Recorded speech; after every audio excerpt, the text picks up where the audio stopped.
जी welcome back नाज़रीन। Neo news पे ख़ुसूसी नशियात का सिलसिला जारी है। हमारे साथ इस वक्त मौजूद है फॉर्मर फेडरल मिनिस्टर है हमाद अजहर साहब ने हमें ज्वाइन किया है। बजट को किस तरीके से देख रहे हैं, मईशत पर बड़ी गहरी निगाह है, उनसे बात करेंगे। Thank you so much for your time Hamad Azhar साहब। सबसे पहले तो सर मैं आती हूँ बजट के खदोखाल के ऊपर भी मैंने कुछ आपको ट्विटर पर भी अभी एक्टिव देखा है, आपका जो नुक्ता नज़र है वो भी जानने की कोशिश करेंगे। लेकिन सर थोड़ा सा टू स्टार्ट विद, औरंगजेब साहब ने अपनी तकरीर ख़त्म करते हुए फाइनेंस मिनिस्टर साहब ने आप लोगों के बेंचेस की तरफ इशारा करते हुए कहा कि हमें आप लोगों की मदद की ज़रूरत है इस मुल्क की मईशत की बेहतरी के लिए। सर किस तरीके से देखते हैं इस जेस्चर को, और जो बात उन्होंने की है तो दुरुस्त है सर, क्योंकि इस वक्त जो सूरत हाल है मेरा ख्याल है आपको नहीं लगता कि सबको साथ मिलकर चलने की जरूरत है तभी कुछ बनेगा?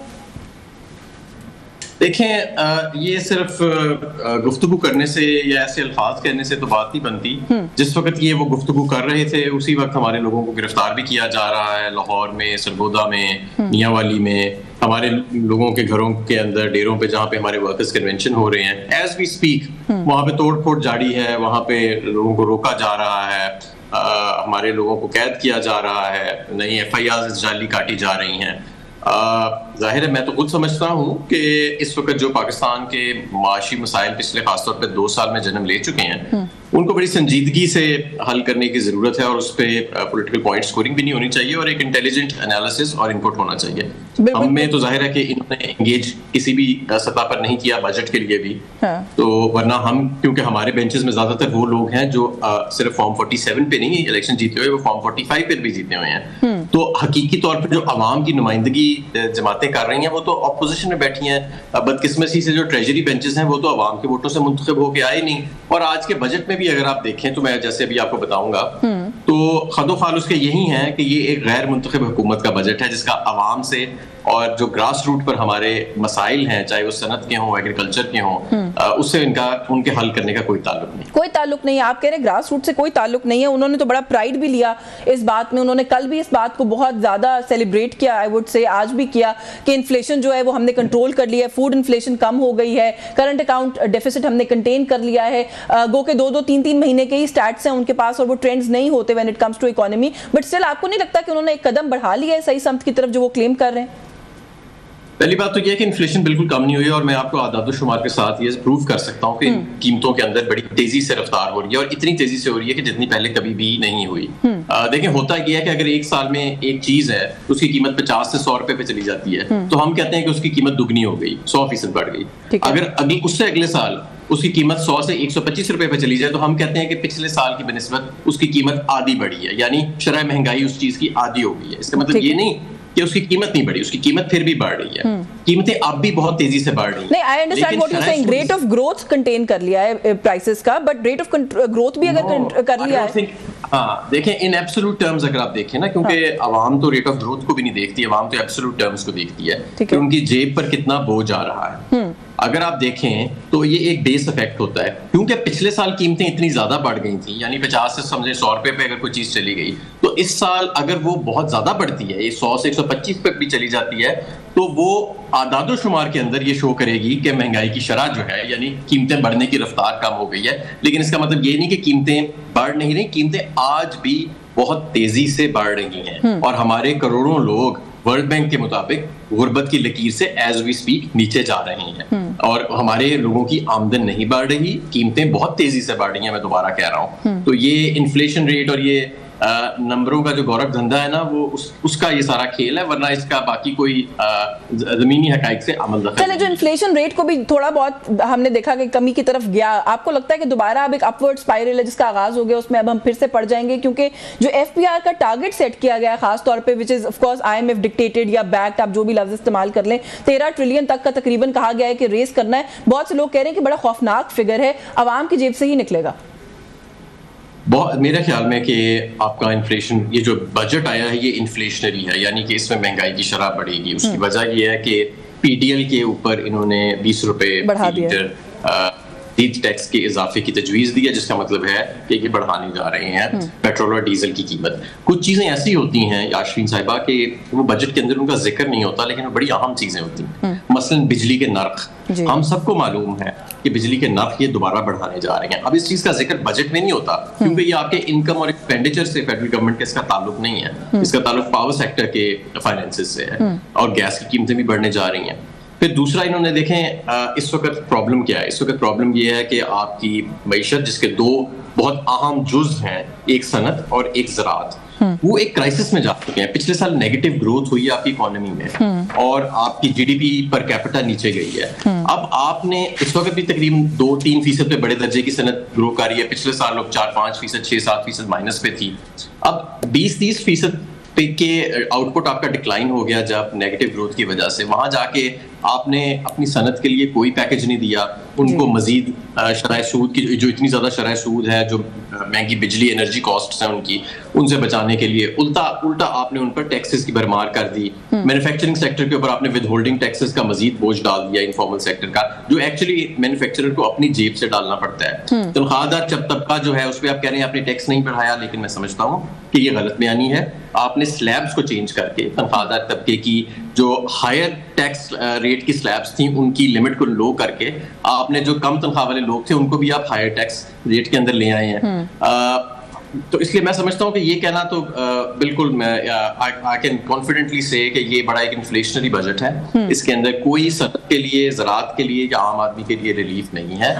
और मैं साथ ये भी कहूंगा कि क्योंकि अभी इनिशियल स्टेजेस हैं, लेकिन नजर ये वाकई आ रहा है कि ये एक अनरियलिस्टिक बजट है। अच्छा, जब हम न्यू जनरेशन की बात करते हैं ना हमाद साहब, जहाँ पे आपने बहुत सारे फैक्टर्स बताए हैं, सैलरी क्लास को टैक्स करना आसान तरीन काम है, हमारा मुल्क चलता ही रिग्रेसिव टैक्सेशन मॉडल पर है, जो आसान तरीन लोग हैं उनसे आप उनकी जेब से पैसे निकाल लें टैक्स की मद में। लेकिन डोंट यू थिंक एक अच्छा इकदाम ये भी हुआ है कि बहुत सारे सेक्टर्स को जो छूट हासिल थी टैक्स की वो खत्म कर दी गई है, जिसके अंदर लग्जरीज इन्वॉल्व हैं, हाइब्रिड कार्स इन्वॉल्व हैं, इलेक्ट्रिक कार्स इन्वॉल्व हैं, टेक्सटाइल, चमड़े के टेक्सटाइल का जो मामला है वो जो एक शोबा है उसका भी जिक्र इसके अंदर था बजट तकरीर के अंदर। तो आपको लगता है कि that is going to contribute significantly or not? नहीं, मेरा ख्याल है इसका कोई फर्क नहीं पड़ेगा, बल्कि ये तो इलेक्ट्रिक व्हीकल पॉलिसी जो पाकिस्तान तहरीक इंसाफ लाई थी कि आपके मुल्क में एक इतना क्रिटिकल मास बने इलेक्ट्रिक व्हीकल्स का कि आपकी जो स्पेयर बिजली की कंजम्पशन है वो भी वहां पे जाके उसकी खपत शुरू हो और आपका पेट्रोल का इंपोर्ट बिल भी कम हो। तो मेरा ख्याल में तो उसको इन्होंने आज डैमेज किया। और ये क्या बात हुई, ये क्या मंतक हुई कि जी आपके जो ऑटोमोबाइल्स हैं, जो असेंबलर्स हैं, वो कीमतें बढ़ाते चले जा रहे हैं और आप जो है उनको उनकी आप टैरिफ रैशनलाइजेशन पे जा नहीं रहे, और दूसरी तरफ आपने हाइब्रिड और इलेक्ट्रिक गाड़ियों की जो है वो कीमतों को आपने बढ़ा दिया। आप देख लेना, जो हाइब्रिड और इलेक्ट्रिक गाड़ियां, इलेक्ट्रिक तो खैर बानी कोई नहीं रही, लोकल जो हाइब्रिड लोकल बन रही है उसके कल ही रेट बढ़ जाने हैं। जितना आपने उनको प्रोटेक्शन दिया उन्होंने उतना उसके रेट बढ़ा देने हैं। तो ये तो रेंटियर इकोनॉमी को हम प्रमोट कर रहे हैं। और मेरा नहीं ख्याल, अच्छा हाँ, मैं ये जरूर समझता हूँ कि कुछ हमारे मईशत में एनक्लेव्स हैं जहां पर बहुत ज्यादा रेंट सीकिंग होती है, और इनकम चाहे किसी भी फॉर्म में हो, चाहे किसी भी फॉर्म में आमदन हो, उस पर टैक्स लगना चाहिए। एक्सपोर्टर को भी टैक्स दे, एक्सपोर्टर को जो टैक्स नहीं लेते थे माजी में वो गलत है। लेकिन आपकी एक्सपोर्ट तो इस वक्त एक बहरान में है, बढ़ ही नहीं रही, स्टैग्नेंट है, पिछले साल तक नेगेटिव में थी।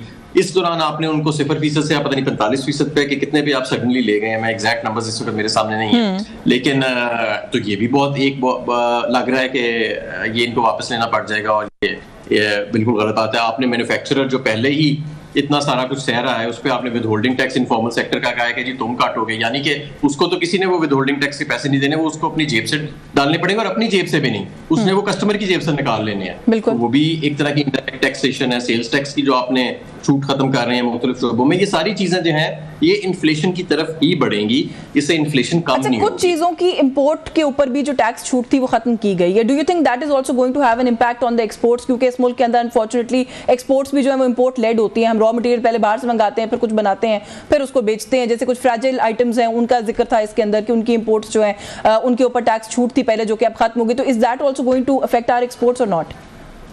देखिए, ये तो एक अच्छी चीज़ है। अगर आप अपनी इंडस्ट्री के रॉ मटेरियल्स हैं, चाहे वो डोमेस्टिक प्रोडक्ट्स की सनत है या एक्सपोर्ट की है, और अगर आप उसके रॉ मटेरियल्स के ऊपर कस्टम्स ड्यूटी को ख़त्म करते हैं, तो ये सिलसिला हमने ही एक्चुअली शुरू किया था, जो हमारी टैरिफ रैशनलाइजेशन पॉलिसी आई थी, रज़ाक दाऊद साहब लेके आए थे। तो ये उसी का हिस्सा है, और हमारे बाद उसको उतना अग्रेसिवली नहीं लिया गया। और अभी जो मैं देख रहा था 1-2 सनत में ही ऐसा किया, ज़्यादा नहीं है। तो ये तो एक अच्छी चीज़ है। लेकिन मैं ये ज़रूर समझता हूँ कि हमारी जो ग्रास, देखिए जब हम होते थे, मैं खुद फाइनेंस मिनिस्टर रह चुका हूँ, मैंने 2-3 फाइनेंस मिनिस्टर्स के साथ काम किया, बड़ी करीब से IMF के साथ भी मैं डील करता रहा। तो हम जो ग्राउंड हकाइक होते थे उस पर हम उनसे बात करते थे, लड़ते थे। हर जो बजट आता था उसमें हम कोई पैकेज ऐसा देते थे जो बड़े कामयाब होते थे, जैसे हमारा इंडस्ट्रियल एनर्जी पैकेज था। हाँ। उससे हमारी सनत को बहुत फायदा हुआ, सनत उठी। इसी तरह हम दूसरे पैकेजेस लेके आते थे ताकि हमारे जो सनतकार हैं उनके ऊपर जो उनके डिसएडवांटेजेस हैं, जो एक्चुअली हुकूमत की गलतियों की वजह से हैं, हाई एनर्जी कॉस्ट्स हैं, हाई इंटरेस्ट रेट कॉस्ट्स हैं, उससे उनको इंसुलेट करके इन्वेस्टमेंट की तरफ इंसेंटिवाइज किया जाए। देखें याशवीन, हमारे मुल्क में इन्वेस्टमेंट सिर्फ 13% है जीडीपी की, साथ हिंदुस्तान है वहां पे 30% है। बिल्कुल ऐसा ही है। मैथमेटिकली कोई मुल्क हाई ग्रोथ रेट नहीं अचीव कर सकता जब तक उसका इन्वेस्टमेंट टू जीडीपी रेट कम से कम 20% से ऊपर ना रहे। हमारा तो अगर आप इससे ज्यादा करेंगे तो आप खसारों में चले जाएंगे। बिल्कुल ऐसा आपने तो इन्वेस्टमेंट के ऊपर मजीद टैक्सेस लगा दिए। कोई आपने इतने बड़े क्राइसिस के अंदर, मैं हैरान हूँ कि इतना बड़ा मुल्क में इंडस्ट्रियल क्राइसिस चल रहा है, इतना बड़ा इवन सनत का ज़राअत का क्राइसिस चल रहा है, और आपने कोई एक पॉलिसी, एक उनके लिए उम्मीद की किरण नहीं छोड़ी। लोग यहाँ से इन्वेस्टमेंट्स अपनी बाहर लेके जा रहे हैं। आप जो है बिल्कुल टोन डेफ तरीके से। अच्छा, मैं वैसे इन्वेस्टमेंट पे आती हूँ क्योंकि इन्वेस्टमेंट को लेके बहुत बड़े बड़े क्लेम्स जो है वो हुकूमत कर रही है। पता नहीं उसका बेस क्या है, मुझे तो समझ नहीं उसकी बेसिस आती है। आपको आए तो जरूर समझाइएगा। लेकिन क्योंकि अभी आपने कहा कि as finance minister also and being part of the government आपने IMF के साथ भी डील किया है। IMF की बेसिक चीजों के अंदर एक बड़ी सिंपल सी बात होती है जो कि मेरा ख्याल है कोई रॉकेट साइंस नहीं है, हमें खुद भी पता होनी चाहिए कि आमदन बढ़ानी है, अखराजात कम करने हैं। यही मुतालबा IMF दोबारा रख रहा है। अब मुझे थोड़ा सा ये बता दीजिए अपने आप को दोबारा उसी स्पॉट में रख के कि आमदन ये मुल्क ये मईशत कैसे बढ़ा सकती है। बात फिर वहीं आ जाती है कि रिग्रेसिव तो हैं हम लोग टैक्सेशन के अंदर, लेकिन क्या कोई और एवेन्यूज हैं हमारे पास? जी एवेन्यूज हैं, एवेन्यूज बिल्कुल हैं। जैसा कि सबसे पहला एवेन्यू तो ये है कि आपने रिटेलर को आप टैक्स नेट पे क्यों नहीं लेके आए। और इसके अंदर कोई छोटा जिक्र तो था तकरीर के अंदर रिटेलर्स का भी, होलसेलर्स का भी, बट आई एग्री कुछ सिग्निफिकेंट नहीं था। देखें जैसे जो वजीर खजाना साहब की तकरीर थी वो मैंने देखी, वो एक फाइनेंस मिनिस्ट्री के एक जूनियर क्लर्क ने लिखी हुई थी, और हर साल ऐसी जी हर साल ऐसी ही तकरीर होती है, उसमें कोई कंटेंट नहीं था। 1% भी रिफॉर्म का एजेंडा मुझे उस तकरीर के अंदर नजर नहीं आया। सिर्फ पॉलिसी और प्राइसिंग मेजर्स के जी टैक्स रेट्स बढ़ा दो और जो इजाफी रकम है वो ले आओ अंदर, और ज्यादातर जो टैक्स रेट्स बढ़ रहे हैं वो इनडायरेक्ट टैक्सेस से बढ़ रहे हैं। PDL से बढ़ाने की टैक्स की कोशिश करेंगे, जनरल सेल्स टैक्स से बढ़ने यानी कि जिसका आम आदमी के ऊपर असर जाएगा, या मैन्युफैक्चरिंग जो ऑलरेडी टैक्स सेक्टर है, या सैलरी क्लास जो ऑलरेडी टैक्स सेक्टर्स हैं वहां से ही ये बढ़ा रहे हैं। तो अब आपने कहा कि कैसे बढ़ाए जाएं। सबसे पहले तो एडमिनिस्ट्रेटिव मेजर्स होनी चाहिए। हमने नए एवेन्यूज इकट्ठे किए थे, मैं आपको बताऊं, हमने नए एवेन्यूज खड़े किए थे। हमने, आपको पता है आज पाकिस्तान की तमाम शुगर इंडस्ट्री से ज्यादा इस वक्त आपकी जो मोबाइल फोन की इंपोर्ट थी जो कंप्लीटली 70% स्मगल्ड थी, हम 70-80 अरब रुपया हमने सालाना वहां से टैक्स इकट्ठा किया। अगर हम वो ना इकट्ठा करते तो IMF ने कहना था ये भी डाल दो आम आदमी के ऊपर। तो जो उसके बाद हमने शुगर इंडस्ट्री जो पहले कोई टैक्स नहीं देती थी, हमारे वक्त के अंदर उसका टैक्स जो है वो बहुत ज्यादा इंक्रीज हुआ ट्रैक एंड ट्रेस के जरिए, दूसरी चीजों के जरिए। तो इस तरह के हमने फिर हमने सिर्फ ये नहीं, हमने केक का साइज बढ़ा के, हमने अपनी इंडस्ट्रियल ग्रोथ को तेज करके हमने टैक्सेशन इकट्ठे किए। अब ये जो बातें कर रहे हैं जहां से टैक्सेशन इकट्ठे करने की, वो तो एग्जिस्टिंग ही सारी टैक्स बेस है, उसमें कोई हमें एडमिनिस्ट्रेटिव मेजर बेसिकली मेहनत नहीं कर रहे ना, आसान तरीन काम है जो दे रहे हैं, बस उन्हीं के ऊपर जो है वो आप मजीद बोझ डाल दें और बस काम चला लें। हमाद, आपका एग्रीकल्चर टैक्स के ऊपर क्या टेक है? क्योंकि जो खबरें आ रही हैं वो यही आ रही हैं कि IMF की तरफ से भी ये प्रेशर है कि एग्रीकल्चर सेक्टर को टैक्स करें, बट हमारे मुल्क में एक डायलेमा ये भी है कि एग्रीकल्चर अब एक प्रोविंशियल सब्जेक्ट है, तो हाउ डज दैट वर्क? हाँ बिल्कुल, देखें हमारे एग्रीकल्चर सेक्टर को टैक्स तो होना चाहिए।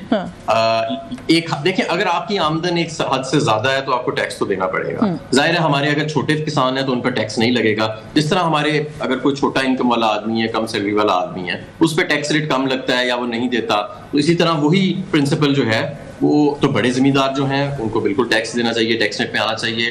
प्रोविंसेस जो हैं हमारे NFC के बाद, वो तो उन्होंने तो फेडरेशन को बैंकरप्ट कर दिया है। देखें हुआ क्या है कि आपने प्रोविंसेस को 40% उठा के दे दिए अपने फंड्स जो आप फेडरल गवर्नमेंट की इनकम थी, उन्होंने अपना साइज बढ़ा दिया अपनी गवर्नमेंट का, बजाय कि उससे वो प्रोग्राम्स करते, स्कीमें लेके आते, कोई क्रिएटिविटी दिखाते, या उन्होंने उतने इस कैश फ्लो को इतना बड़ा उसे अपना साइज बना लिया कि अब उसके बगैर उनका गुजारा नहीं होता। उन्होंने नए महकमे बना लिए, डुप्लीकेशन होगी महकमों की, वफाक में भी वो महकमे हैं जो कोई काम नहीं करते, वही महकमे जो है वो प्रोविंसेस में भी बना दिए, कोई काम नहीं करते। आम आदमी पे अफसरशाही का आपने बोझ बढ़ा दिया, पेंशन का बिल बढ़ा दिया, सरकारी अखराजात का बिल आपने बढ़ा दिया, उसके ऊपर भी एड्रेस नहीं किया गया। देखें, कहने का मकसद मेरा ये है कि इस वक्त पाकिस्तान एक क्राइसिस में, इकोनॉमिक क्राइसिस में, और हम बिजनेस एज यूजुअल पे नहीं चल सकते। हम जितना रिफॉर्म को डिले करते जा रहे हैं उतना हमें अपने एक्सपेंडिचर को भी कट करना पड़ेगा। बिल्कुल, एक्सपेंडिचर रिफॉर्म तो मेरे ख्याल है सबसे टॉप ऑफ द एजेंडा होना चाहिए था। आपने कहा कि हम क्राइसिस से गुजर रहे हैं, पीएसडीपी का एक मैसिव हमने देखा कि अमाउंट हमें बता दिया गया, सरकारी अखराजात का अलग एक फिगर दे दिया गया, डिफेंस एक्सपेंडिचर का अलग एक फिगर दे दिया गया। डू यू थिंक कि हम लोग ये सारा कुछ इस वक्त मैनेज कर सकते हैं? मैं ये इसी तरफ ही आ रहा था। देखें, पीएसडीपी तो आपका 100% जो है ना, मैं आपको बताऊं, उसको आधा भी इस्तेमाल हो जाए अगले साल में तो बड़ी बात होगी। इन्होंने उसको कट कर, हाँ। और पीएसडीपी कट करने से आपका ग्रोथ रेट कट होगा, तो इसलिए आप 3.5% ग्रोथ रेट पे नहीं जाएंगे, आप 1-1.5% या 2% मैक्सिमम 2% भी शायद आप ना जा सकें। तीसरी चीज ये कि आपने तमाम फिगर्स अनरियलिस्टिक दी हैं। ऐसे लग रहा है कि जैसे हुकूमत को लगता है कि वो चंद माह के बाद यहाँ पे नहीं होएगी, जो भी नया आएगा उसको मिनी बजट लाना पड़ेगा। अब आपने जो 12,000 समथिंग का आपने टैक्स का टारगेट दिया है, वो आपके नंबर्स के साथ या आपकी एफर्ट के साथ तो मैच नहीं कर रहा। एक स्लो डाउन क्रैश्ड इकोनॉमी के अंदर से आप मजीद टैक्सेशन मेजर्स लेके उसे स्क्वीज करके कैसे निकालेंगे इतना ज्यादा? अच्छा, अब पीडीएल भी आप देख लेना, ऑलरेडी आपकी एनर्जी कंजम्पशन, आपकी पेट्रोल डीजल की कंजम्पशन, इंपोर्ट्स तो कम हो रही हैं क्योंकि आपकी इकोनॉमी स्लोइंग डाउन है। अब आप उसको और महंगा कर रहे हैं, आम आदमी के ऊपर मजीद बोझ जाएगा। तो मेरे ख्याल में इसमें बहुत सारे ऐसे नंबर्स हैं जो रियलिस्टिक नहीं हैं, जो फिलहाल टेबल पे रखे गए हैं आईएमएफ को दिखाने के लिए, नया प्रोग्राम चालू करने के लिए, ब्रीदिंग स्पेस लेने के लिए, लेकिन उनका पाकिस्तान के हकीकी मसाइल और हकीकी रिफॉर्म एजेंडा से कोई ताल्लुक नहीं है। से भी कोई ताल्लुक नहीं है। अच्छा, थोड़ा सा इन्वेस्टमेंट पे, इन्वेस्टमेंट SIFC का प्लेटफॉर्म, उसके अंदर हम एग्रीकल्चर को, जी माइनिंग को, IT सेक्टर को, सर्विसेज सेक्टर को लेकर आ रहे हैं। ये एक बात है जो बार बार हमें कही जा रही है और बताई जा रही है। अच्छा, अली परवेज मलिक साहब स्टेट मिनिस्टर फॉर फाइनेंस हैं, a very bright individual otherwise, लेकिन उन्होंने ये क्लेम किया कल के जी बहुत सारे इन्वेस्टर्स हैं फॉरेन जो कि पाकिस्तान आना चाहते हैं और आएंगे। आपको ऐसी कोई फजा लग रही है पाकिस्तान में इस वक्त फॉरेन इन्वेस्टर आएगा? हमें तो लगता है यहाँ पे अपना लोकल इन्वेस्टर जो है वो जा रहा है यहाँ से। ऐसे ही है, मैं खुद जानता हूँ बहुत बड़े लोकल इंडस्ट्रियल ग्रुप्स को, कई फूड प्रोडक्ट्स में हैं जो लिक्विडेट करके अपने एसेट्स जाना चाह रहे हैं बाहर। और जाहिर है उसके इकोनॉमिक रीजंस भी हैं और उसके पॉलिटिकल रीजंस भी हैं, स्टेबिलिटी के रीजन भी हैं, सिक्योरिटी के रीजंस भी हैं। उससे मुल्क के अंदर जो हमारा एक ओवरऑल इकोसिस्टम बना हुआ है ह्यूमन राइट्स का, और सर्टेनिटी नहीं है कोई मुल्क के अंदर, तो लोग मायूस तो हैं। देखें, इस वक्त जो SIFC का बना था, पहले कहा जी $70 अरब आएंगे, फिर 50 अरब पे आ गए, फिर 25 अरब पे आ गए, फिर 10-11 अरब पे आ गए, फिर चाइना चले गए कि यार पुराने कर्ज ही आगे कर दो, वो भी नहीं हो सका। तो मेरा तो ख्याल है कि इन्वेस्टमेंट वाला तो नहीं हो रहा सिलसिला आपका, ना लोकल इन्वेस्टमेंट का भी क्राइसिस है और आपका फॉरेन इन्वेस्टर का भी क्राइसिस है। जब आप माहौल अच्छा बनाएंगे, ये कोई चैरिटी नहीं होती इन्वेस्टमेंट जो होती है, जो फॉरेन इन्वेस्टर भी है वो भी सोच समझ के अपने पैसे लगाता है कि उसको वहां से वापस मुनाफा कितना मिलेगा। वो उसने आपके सिर्फ आपके आम खा के जो आप लेके जाते हैं हर ट्रिप में साथ, या जो आप टिकटॉक्स बनाते हैं वहां जाके, उसने वो देख के आपको इन्वेस्टमेंट के अपने पैसे नहीं पकड़ा देने। तो ये आपकी लेकिन इसके अंदर फिर भी एक पॉइंट तो है ना, जब हम बजट को भी क्रिटिसाइज कर रहे हैं, हम कह रहे हैं कि पूरा IMF लेड बजट है, तो इसका मतलब है कि IMF को फिर कहीं ना कहीं हम रोप इन कर ही लेंगे। We should be hopeful about that. Once IMF आ जाता है, आपकी क्रेडिबिलिटी का इशू रिजॉल्व हो जाता है, तो आपको नहीं लगता that is going to set a lot of things in motion, जिसके अंदर UAE, सऊदी अरेबिया, अभी आप जो रोल ओवर की बात करें चाइना से, फर्दर इन्वेस्टमेंट या लोन्स की बात करें चाइना से, ये सारा कुछ शायद चल पड़ेगा? नहीं, देखें याशफीन, जब हमारी हुकूमत गई तो एक एक्सटेंडेड IMF प्रोग्राम इफ्ताह इस्माइल साहब ने तो साइन किया था ना। उसके बावजूद आपका रुपया गिरता रहा, उसके बावजूद आपकी इकोनॉमी नेगेटिव ग्रोथ में चली गई। पिछले 2 साल से आप हैं तो सही ना एक IMF प्रोग्राम में, और वो चल तो रहा है, लेकिन आपकी मईशत जो है वो ग्रो नहीं कर रही, आपकी मईशत एक क्राइसिस में है। IMF का प्रोग्राम का बस ये एक फायदा है कि वो हमें डिफॉल्ट नहीं होने दे रहे, बाकी हमने कोई कमी नहीं छोड़ी अपनी मईशत को तबाह करने के अंदर। ये जो 2024-25 का जो बजट आया है, ये भी एक रिफॉर्म की एक मिस्ड अपॉर्चुनिटी मैं इसको समझता हूँ। हम देर करते जा रहे हैं, और मुझे इतना अफसोस हुआ आज तकरीर सुन के, क्योंकि मेरे सामने ये तकारीरें लिखी जाती थी और फिर हम उसके अंदर अपने उसमें हम खुद उसको मुकम्मल तौर पे चेंज करते थे। IMF के साथ टेबल पर लड़ के हम अपने सनतकारों के लिए, अपने लोगों के लिए स्कीम्स लेके आते थे, और वो चलती थी स्कीम्स, उससे रेवेन्यूज आते थे और हम टारगेट्स मीट करते थे। आप यकीन माने, मैं एनर्जी का मिनिस्टर था, हमारे जितने सख्त से सख्त टारगेट्स IMF ने सेट किए थे और वर्ल्ड बैंक ने, हमने सब पे ओवर परफॉर्म किया। उसकी वजह क्या थी कि हमारे वक्त में बिजली की खपत 10% सालाना से ज्यादा ग्रो कर रही थी। हम सर्कुलर डेट के अंदर जो सालाना इजाफा होता है उसको 100 अरब से भी कम पे ले आए थे। उन्होंने हमें कोई 140-50 अरब 70 अरब का टारगेट किया था, हम सिर्फ 100 अरब पे उसको ले आए थे, उसके जो इजाफा होता है सालाना, और हम उसको जीरो पे लेके जा रहे थे। और हमारा औसतन बिजली का नर्ख भी 16 रुपए था। और अगर कोई बिजली इजाफी यूज करता है पिछले साल से सनतकार, तो उसको हम 11-12 रुपए की दे रहे थे। आज वही यूनिट 60-70 रुपए का हो चुका है। मुझे बताएं कौन सनत लगाएगा यहाँ पे? मैं यही तो जी जी जी जी मैं एक बात जो मैं यहाँ कहना चाह रहा हूँ, और बड़े अदब से, और इसका मतलब ये नहीं कि मैं कोई पॉइंट स्कोरिंग कर रहा हूँ, मैं समझता हूँ कि हमारे जो पॉलिसी मेकर्स बैठे हैं उनको अंदाजा नहीं है कि मुल्क डिफॉल्ट किए बगैर भी कितने बड़े बहरान से गुजरा है माशी तौर। ऐसा ही है। आपके करोड़ों किसान और आपके लाखों सनतकार और उनके मुलाजमीन इस वक्त वो शदीद नुकसानात सह रहे हैं। उनको एक शदीद बहरान का अपने घरों के अंदर, अपने कारोबारों के अंदर सामना है। बिल्कुल। मुझे हमाद आपको इंटरप्ट करना पड़ेगा, उम्मीद नहीं चाहिए थी जी, मुझे इंटरप्ट करना पड़ेगा, सेगमेंट का वक्त हो गया। आपका बहुत शुक्रिया हमाद, आपने जो बजट का जो एक इनिशियल ओवरव्यू है वो हमारे व्यूअर्स के साथ शेयर किया, और आपने दुरुस्त कहा है कि बहुत बड़े सीरियस जो है मसाइल का सामना है। और अनफॉर्चुनेटली अभी तक जितनी तकरीर में हमने जो चीज़ें देखी हमारे सामने आई हैं, लग नहीं रहा कि उन मसाइल के हल का कोई रोड मैप जो है वो इस तकरीर के अंदर आया है जिसकी तवक्को की जा रही थी। एक ब्रेक का वक्त हो रहा है, हमारे साथ रहिए।